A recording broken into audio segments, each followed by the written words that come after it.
Ola thinte utuna hian entinge vei ho ina vei hmangtan entinge phone hi vei khoi ol samdan kan lo entir don cheu ni ama sain sittinga kan lu tanga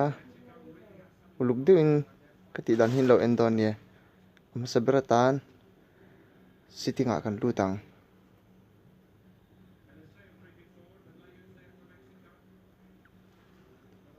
chuan sittinga kan lu ta kan scroll down anga hnoi bera kan chuk thlanga hnoi bera developer option a kan lu tang developer option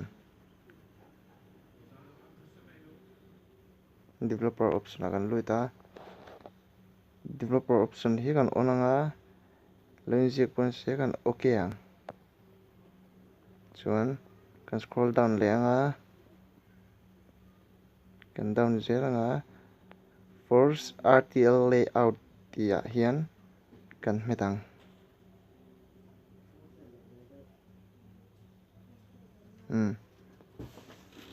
kan on anga tian hmuang hian ve ho mangtang khoi lo sam pha ta ni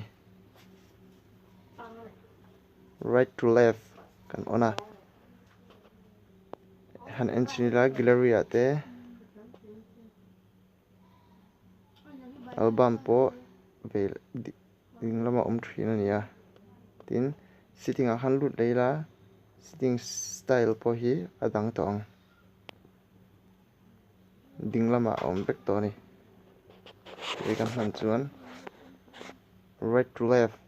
hi android right to left data ni a kan off le du chuan developer option an lu ta scroll down lang he kan off le mai don ani off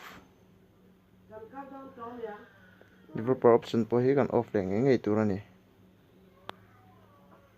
khati jong khania he thil hi uluk te in lo ti ve chin ula